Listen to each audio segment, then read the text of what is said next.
In alternate history, it is always fun to theorize what if completely unknown characters simply became the new world leader. With Trump, it was alternate history becoming reality. But what about Wendell Willkie?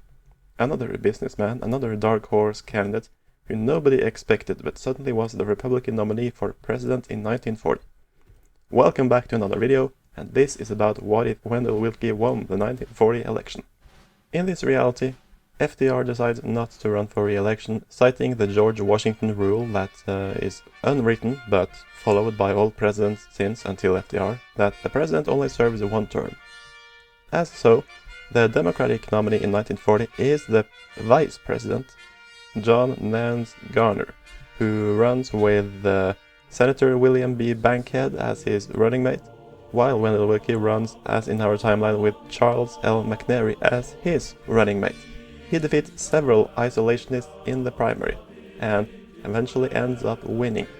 13 months later, the US is attacked by the Japanese, who launch a surprise attack on Pearl Harbor. Willkie asks Congress to declare war, and it does. However, one major difference between Willkie and FDR becomes relevant: Germany. Hitler personally disliked Roosevelt, and this largely affected his decision in our timeline to declare war against America. Roosevelt had already been president for 8 years, and Hitler had built up a large hate against him. Subsequently, a war between the US and Germany does not happen at this time. Congress is not willing to also declare war, and Germany and Italy is not engaged in war across the Atlantic yet. The cabinet, which is divided on the issue of supporting the USSR while also at war with Japan, who is currently invading both US possessions as well as British and Dutch colonies, convinces Willkie of a Japan first policy. In other words, prioritization of the Pacific theater. Eventually, in July 1942, Germany launches Case Blue against the Soviet oil fields, and seeing that the Soviet Union is likely to collapse and is already starving, the United States decides to declare war on Germany the 14th of July 1942. The plan is now to invade North Africa within a year. The 1944 election is largely affected by the war. Of course, Wendell Willkie wins re-nomination for his party and the general election against Henry Wallace, and he is running with, of course, Alben Barkley as his running mate. The war is still ongoing, Britain is starving, and the USSR, having lost the Battle of Stalingrad, is on the verge of complete collapse. The United States are planning to open another front in France, but this has yet to materialize. Then, just a couple of weeks after the election, Willkie suddenly dies, and is replaced by his vice president, Charles L. McNary. In 1948, McNary runs for a full term, but he loses to Henry Wallace, who runs again, this time with James Burns as his running mate.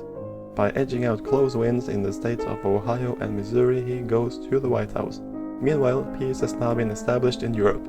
It has been a conditional peace where Germany has largely abandoned France and most of Western Europe, and a new Cold War has started between the capitalist West and the National Socialist and Fascist Europe. Japan, on the other hand, has been defeated by the United States.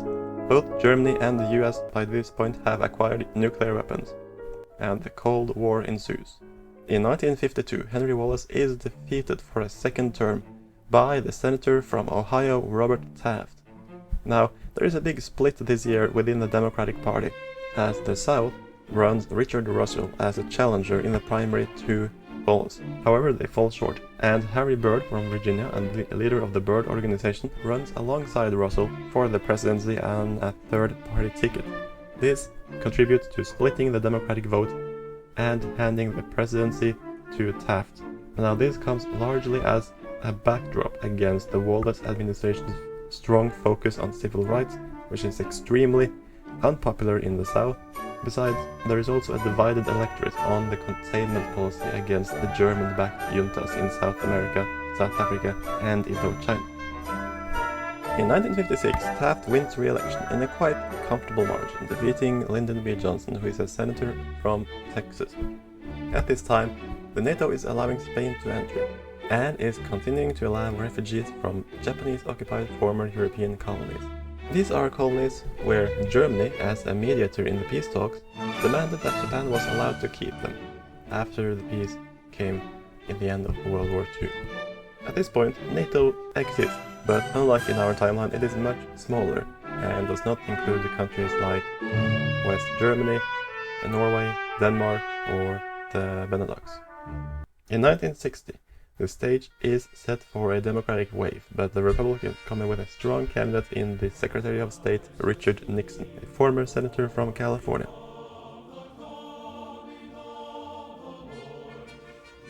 And he runs with J. William Fulbright, a senator from Arkansas, as his running mate. The election is exceptionally close, with Kennedy winning 280 electoral votes to Nixon's 256.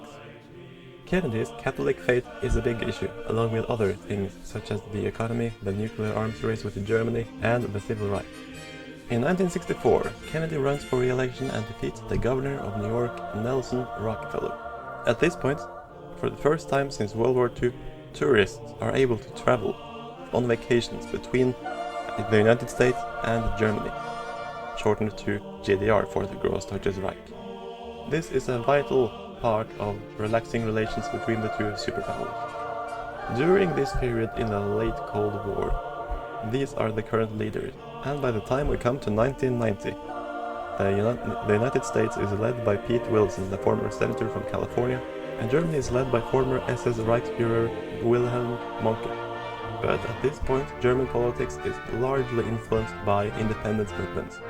Former German colonists who now consider themselves citizens in large swaths of Eastern Europe seek independence from Berlin, and freedom and self-determination, in other words, no taxation without representation. And this comes to a boiling point, as several states, including the Baltics and the Moscow area, declares independence from Berlin.